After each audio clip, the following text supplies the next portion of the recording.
l'ADIR et RFO, avec le concours de l'Europe, l'État et la région, vous présentent les nouveaux défis.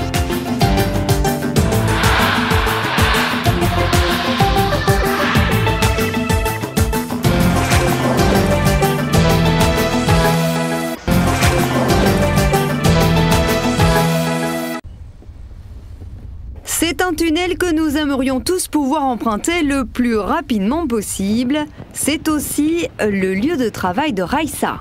Qu'est-ce que vous avez tout fait? On attache les fourreaux là. Pas trop dur? Pour les gaines électriques, non. Fais attention aux autres dedans. Nous sommes à la tranchée couverte du boulevard Sud. Le gros œuvre est fini, mais il reste encore toutes les finitions. Raissa est animatrice sécurité pour le chantier. Elle prêche la bonne parole pour que les hommes travaillent en toute sécurité. C'est vrai que quand on reste sur le chantier, il y a des choses qu'on n'arrive plus à voir. Parce qu'on est dessus et il faut avancer. Donc moi j'ai l'œil extérieur, on va dire, pour voir les choses que les personnes qui sont présentes 7 jours sur 7 ne voient plus. Vous trouvez que c'est bien qu'il y ait quelqu'un qui s'occupe de la sécurité sur un chantier? Oui, bien sûr, c'est très important parce que disons que l'accident il plane toujours autour de nous tous les jours parce qu'il faut faire attention au maximum possible, quoi. Port du casque, chaussures de sécurité ou contrôle des échafaudages, Raissa effectue en moyenne une visite par semaine sur chacun de ses chantiers.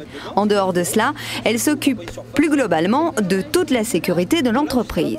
On a des formations obligatoires pour faire, exemple, montage d'échafaudage, c'est réglementaire. Donc j'essaie d'organiser avec les organismes de formation, mettre en place avec le chantier. Ensuite, je m'occupe des équipements de protection individuelle, c'est-à-dire l'achat, les vêtements, les chaussures. On a une charte prévention à mettre en place qui vient de la maison de maire métropole. Donc j'essaie d'appliquer ça sur les chantiers. Et du boulot, quoi. Oui, du boulot, oui. Cela fait 1 an déjà que Raissa travaille. Elle a été engagée par visioconférence depuis la métropole, le tout sans quitter son île, même pour faire ses études. On va se focaliser sur diminuer les coûts de non-qualité. Quels sont les postes de travail qui génèrent le plus de défauts? C'est donc ici, sur ces bancs, qu'il y a 1 an, Raissa a appris son métier. La formation de technicien en environnement, hygiène et sécurité a été mise en place il y a 4 ans au CIRFIM du Port. Elle répond ainsi aux besoins des entreprises qui développent de plus en plus ces différentes démarches. Plus tard, ces étudiants seront animateurs, donc ils vont effectivement mettre en place des démarches de management organisationnel type qualité, environnementale ou liées à la santé et sécurité au travail, aider à mettre en place des mesures de prévention pour réduire les risques liés à la santé et sécurité au travail. Donc c'est vraiment une formation intéressante parce qu'elle est assez courte et très concrète parce qu'elle est alternée avec des stages de longue durée. Malika, je peux vous voir pour l'élaboration du quiz concernant les questions? Et des stages, il y en a plus d'un. Nous avons suivi Dorothée dans une grande société de travaux publics. Elle a été directement confrontée avec le réel. Sa mission, créer un jeu pour les ouvriers des différents chantiers. Dorothée, c'est quoi toutes ces questions là sur l'ordinateur? En fait, ces questions font partie d'un quiz qu'on doit mener dans le cadre d'une action de sensibilisation des ouvriers par rapport aux risques courus sur chantier. C'est ça en fait le projet de ton stage? Tout à fait, oui.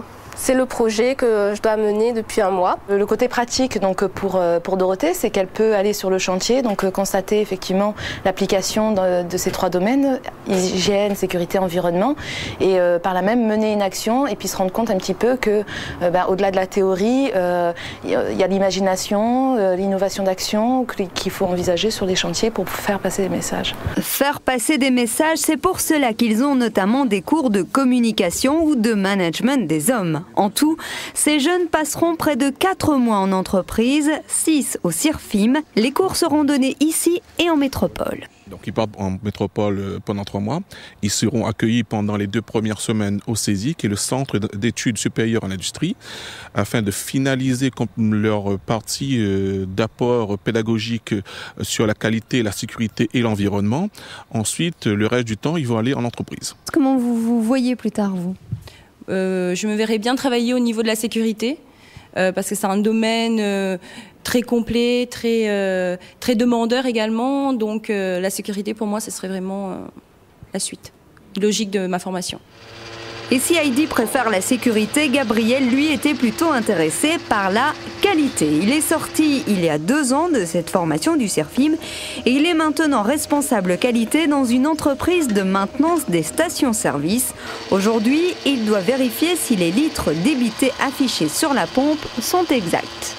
Mon travail consiste à recenser les résultats et à vérifier que tout est fait dans les normes en fait. C'est quoi les procédures ?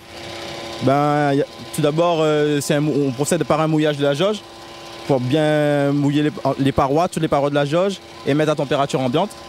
Ensuite, une fois pleine, on le vide dans le dépotage et après on fait plusieurs essais. Pour pouvoir travailler sur des pompes à essence, la société doit obligatoirement être accréditée par le Laboratoire national d'essai. Elle est en plus de cela certifiée ISO 9001, c'est dire s'il y a des procédures à respecter. Voilà tout le travail de Gabriel. Certains mesureurs, il n'y a aucune information. Donc là, il est le garant du respect de la réglementation.